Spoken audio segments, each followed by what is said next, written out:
Hey guys, Zelonius here. Welcome to another video on the channel. In today's video, we are going to talk to you about arguably the most broken OP formation and tactic that I have ever seen at the start of a FIFA. People before FIFA came out were talking about this one, saying it could be quite OP, but wanted to see how it actually played in game. Having tried it in draft a few times, and every time I've had it in draft, I've won the draft without conceding a single goal. I've tried it in rivals now. This formation is OP. We are talking about the 5-1-2-2. In this video, I'm going to explain the tactic. I'm going to talk to you about how it works. I'm going to show you my tactic setups for it. I'm going to give you a variety of options that you can use for the tactics and instructions to suit how you want to play. Because on my tactics videos, I don't want to just say, do this, exactly do this, and this is the only way to play it. I will recommend how I think is best to do it, but I always believe that you guys should be willing to adapt, maybe towards your team and towards your play style. And I also think it'll help you be a better player and understand the game more by me explaining how you can adapt and change things up. And then I'm going to, at the end of the video, for the last few minutes, show some clips of it in game, showing you how it actually plays in game, the positioning and movement in game, and how to use it. So a full guide on this here. And yeah, it's crazy, this formation. So let's start talking about it. So you obviously have the keeper, as you would everywhere. Keeper's there, does the same thing in any formation. Now we have a 5-back. A lot of the time when people see a 5-back, they just think it's going to be super negative. By the way, the team you see here is obviously not the team that I run this formation with. I'm not playing Di Maria at right wing back, but maybe he could play there. But this is just a team that I've literally just put a load of cards in, because right now this is on my road to glory. I'm trying to trade. I've sold my team up a bit so I can actually start trading a bit more. But I've played with this formation probably 30 to 40 games now. I just find it crazy. But yeah, the 5-back, a lot of people just think it's negative. And when a formation's super negative and defensive, it's not something I will recommend. Simply put, it's not going to be consistent, because if all you're doing is relying on counter-attacks and defending, you're not going to be able to break people down. Also, I want tactics that people are going to have fun with. This formation genuinely is really fun. And honestly, it might be the best forward attacking formation, which sounds crazy, but you'll see what I mean when you see in-game and how it works. So the 5-back is solid, of course. You have 5 defenders. How is that not going to be OP? 3 centre-backs, these guys here, they sit in front of the keeper and they do a really good job at making you hard to break down. This game so far, it's so hard to dribble. Through balls aren't that consistent. The only thing that I've really found works fairly well is crossing and long shots. Whereas with this formation, having 3 centre-backs, it's a lot easier to deal with crossing. Having the centre-backs and the CDM to help break down the long shots, it's really hard to break this formation down. And honestly, the key position in this formation is probably this guy here, the CDM. The CDM in this formation is what makes this formation so OP, in my opinion, because you have 5-back plus a CDM. That CDM there sits in front of these guys, sweeps everything up. So honestly, I would really make sure you get a really good defensive player here. I'm not saying spend all your budget on it, but if you like the top end player for this, obviously would be someone like Patrick Vieira. Most people can't afford him, but if you can get a top CDM, this formation is a nightmare to play against, just in terms of breaking it down. But honestly, one of the real strengths of this formation, outside of it obviously being so good defensively, is how good it is going forward, and that's because it is almost a combination of the narrow diamond. You obviously don't have the cam here, but you get loads of width in this formation without sacrificing the defending. So you get the full-backs or wing-backs even going up. I'll show you the instructions how I set this up to make it work well. You have these guys going here. You have 5 men around the middle bit. 5 men alone, 2 strikers, 2 centre-mids and the CDM, is really hard to defend, just that many options in the middle. And when they start trying to be more compact and defend that, you have loads of space to pass out wide to your wing-backs. That amount of space makes it so hard for people to defend, because the crossings are OP. So if you can get wing-backs with good crossing, and you get all the time in the world and space to get to there and cross it in, and you have a few big strikes, like someone like Haaland is amazing in this formation. He's just amazing in this game, which honestly surprised me. It's going to be so easy to score easy goals like that. It's very easy to keep the possession in this formation, because you have 3 men in the middle to pass around, then you have the width options. And the thing that I like about this formation is that compared to the 3-5-2, which is similar in some ways, the 3-5-2, the left mid and right mid don't act anywhere nearly as good defensively as this formation.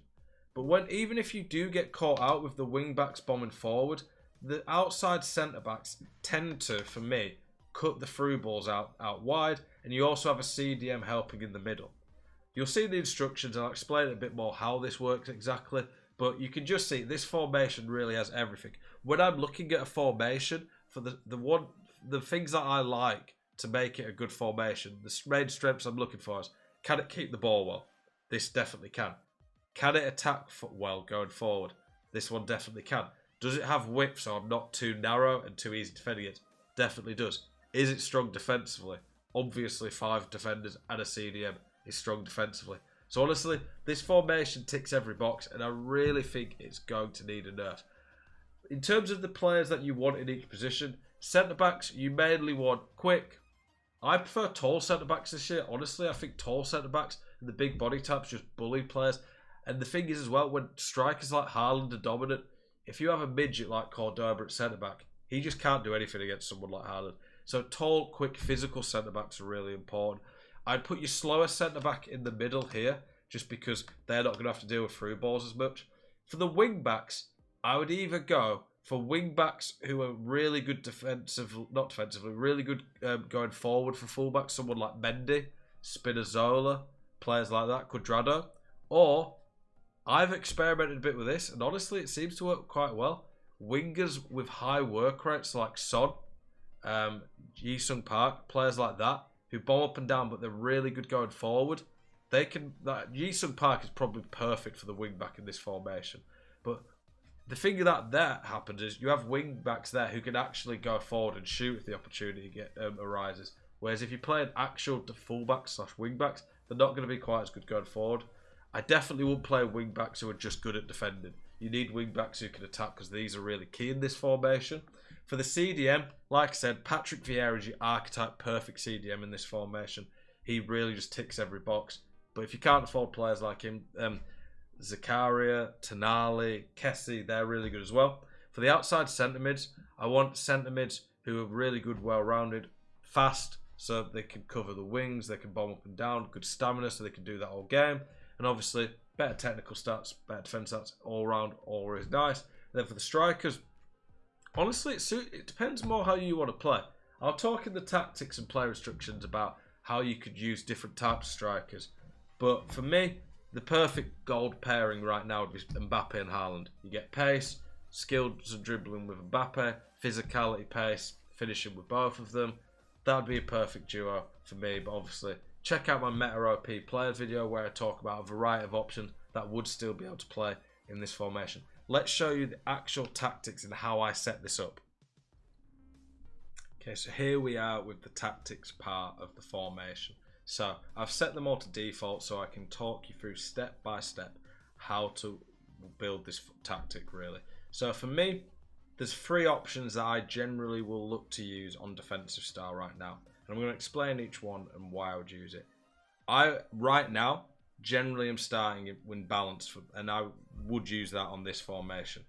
But then press on heavy touch or press after possession loss are the other 2 that I would use. Press on heavy touch or pressure on heavy touch is basically a middle ground between balanced and press after possession loss. Press after possession loss is a little bit glitchy, to be honest, on this game, and does work really well. With the stamina not being nerfed too bad on this year's game, from what I'm seeing, plus 5 subs, this one's definitely pretty strong. And if you want to be more aggressive and in your opponent's face, take a few more risks, then this is definitely what I'd recommend. But in this formation, which is more about keeping just in shape, solid, very hard to break down, I'm going to go balanced. But like I say, you can use either of these and feel free to experiment. Also, let me know, by the way, guys, in the comments. I'll read every comment. I'll reply to every comment as much as possible. I appreciate you guys giving feedback on the videos, but also let me know if when you watch these videos on the tactics, you've got anything you think I could do better on these. I'm interested in your guys' feedback. Let me know if there's anything you've been trying out that you think works well. I'm always willing to test new stuff out. But yeah, for the width and depth, I never really think on these that you want to go too crazy from the 50. In this formation, I go to 40. You get natural width anyway, and because you've got the 3 centre-backs, the 2 wing-backs are going to naturally mark out wide. So when you lower the width, it puts the 3 midfielders, the 3 centre-backs really compact, and then the wing-backs still defend out wide, so you're not struggling with the width by having it a bit lower, and it's just so hard to break you down. For the depth, you can honestly go anywhere from 40 to 60, really. I only go way higher on depth when I'm trying to press in a more like come back from behind tactic. Any lower depth, really, I think is just inviting people to go for these outside the foot shots and power shots. So honestly, I would never go below 40 depth, and I definitely wouldn't be using drop back on this FIFA. So for me, I leave this at 50. If your team's a bit slow, you could maybe look to 45 or 40. If you want to go press after possession loss, I'd maybe up it to 60. Maybe even a bit higher, but you do need fast centre-backs if you're going to play high depth. For the build-up play, there are a few options to this as well. For me, I use balanced or direct passing. Slow build-up and possession just don't work on FIFA, in my opinion. If anything, possession tactics harder to keep the ball with. They just never really seem to get it right. Balanced is obviously a good hybrid of everything. Direct passing still has this glitchy thing on it where you kind of get your strikers to pin them back. It works even better this year with a target man player instruction. So someone like Haaland's amazing on it. They added a feature this year where players with 85 strength or target man player instruction will try pin the defender back and then roll them. And Haaland's just ridiculous for that. That's one of the reasons he's so good this year. If you have taller, bigger strikers, it doesn't just have to be Haaland, but those type of players, then I would be using direct passing.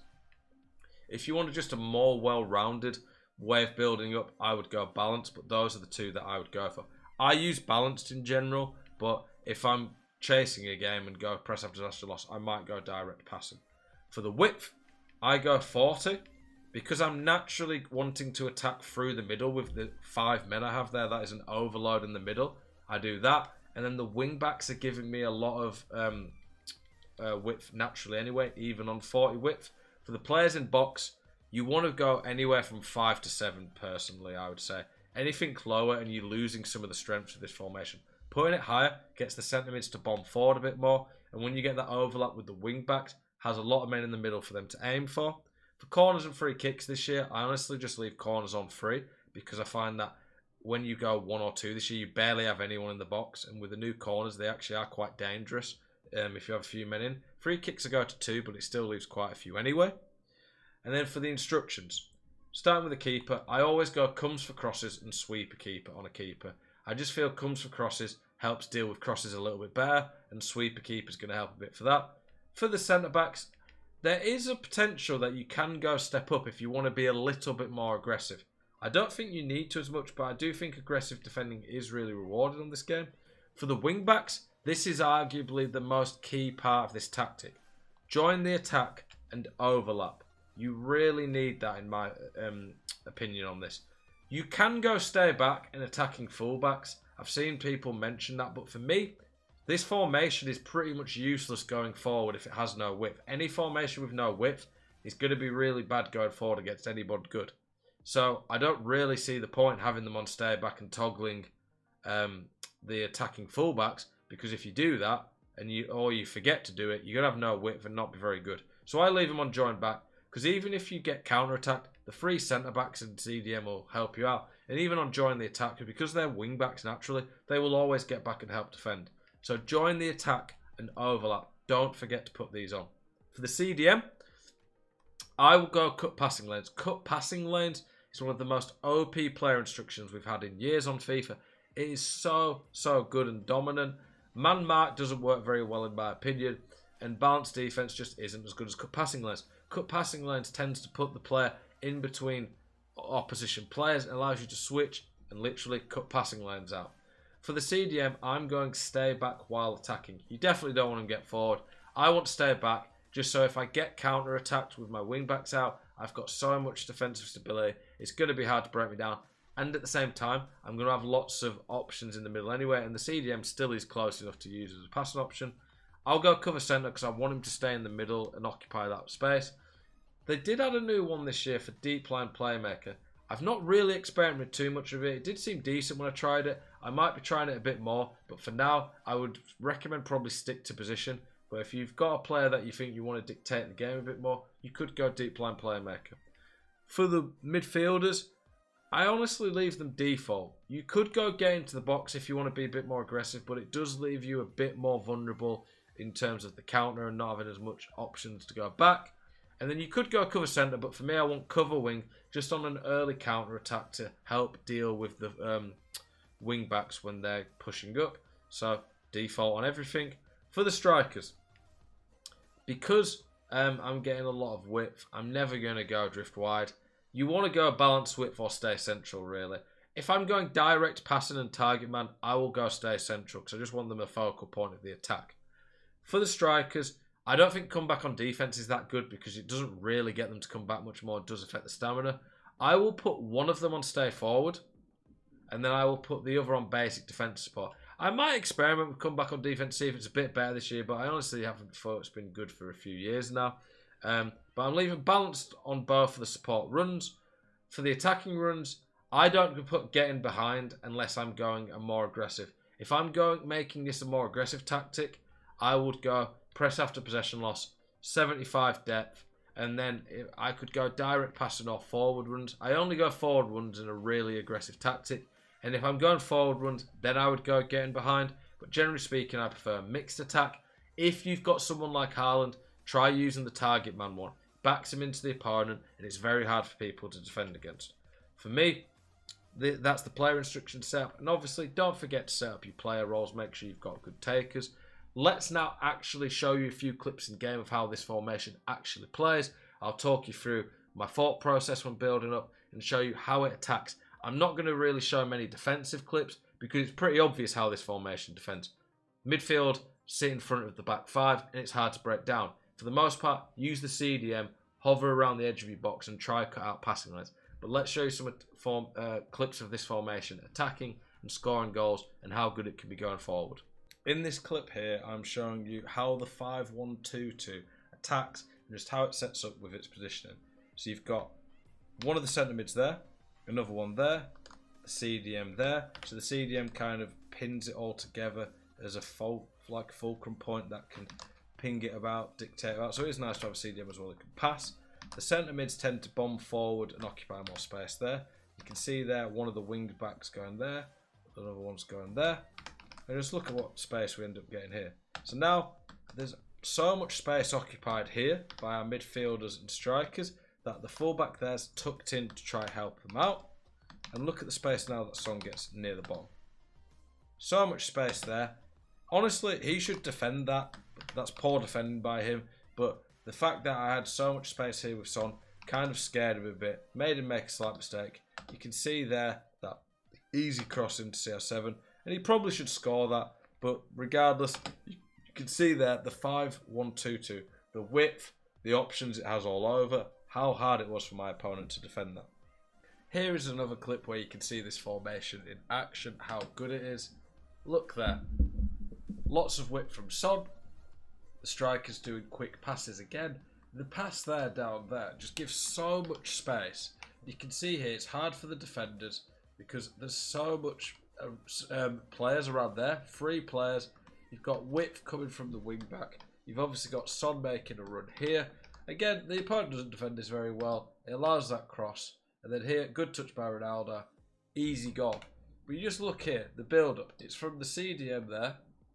And then very quickly gets forward. The wing-backs, when you have them on join the attack and overlap, get forward so fast that it's hard for them to be covered quick. And if they do try cover them, they have to leave space in the middle. This formation just has overloads in lots of different areas. The reason the 3-5-2 was so dominant on FIFA 22 was because of the overloads it had across the board. Whereas, or across the pitch even. Whereas this formation now is like the new 3-5-2 for this year, but better defensively. Okay, here we use the formation to attack a little bit more centrally. So we've kind of baited people in at the bottom of the pitch there. And then we go back to the middle. And you can see here the midfield, they get involved a lot as well. You can kind of mix it up and go out wide and then go back to the middle because there's just so much space and options everywhere. And one of the things I really like about having 2 strikers in this team is that you always have the threat of one of the strikers making a great run in behind that's very hard to defend and use that one through ball away from getting in on goal. You can see here what a touch this is now from Broylan. Look at this.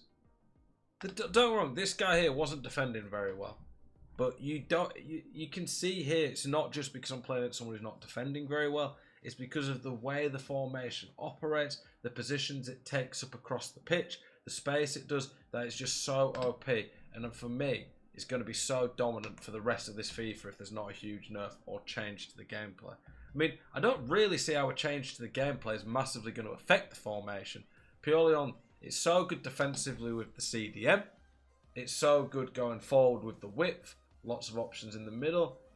The only thing I can really think is if they make the CDM not play as well or the wing backs suffer more, but it's just so dominant right now. So here I'm showing you a clip of something that eventually turns into a goal, but I want you to see how this formation defends against counter-attacks, because some people might be worried thinking, oh well, if I have to attack with the wing backs on overlap, maybe I'm going to get countered. Well, watch here. We lose the ball there. Pretty crazy interception that. Guys bombing forward. You can see here we've got 4 players back. Look at the options we had going forward. Like, it wasn't like we was limited. The midfielder's starting to track back now as well. And then there, like I said, the outside centre-backs end up covering the wings quite naturally. Sometimes the centre-mids will as well, but the outside centre-backs doing that means you can't get done down the wings like you do on a lot of counters. You can't get done through the middle because you've got so many centre-backs and a CDM. It's just so hard to break down. For the final part of the video, you can watch a nice goal. I hope you boys have enjoyed this video. I've enjoyed making it. I think this tactic's OP. The 5-1-2-1-2 is definitely 5-1-2-2, not 5-1-2-1-2. 12 players would be OP. But 5-1-2-2, new meta on this game in my opinion. I think it's going to be busted for a long time. Hope it's helped you guys. Let me know how you get on using the tactic. Appreciate you guys. If you've liked this video, please literally like it. Let me know in the comments. Subscribe to the channel every single day. New videos to help you guys get better at the game, learn more about Ultimate Team. And I stream daily over at Twitch, Zelonius92. Be great to see some of you guys there. Have a great day. I'll see you in the next one.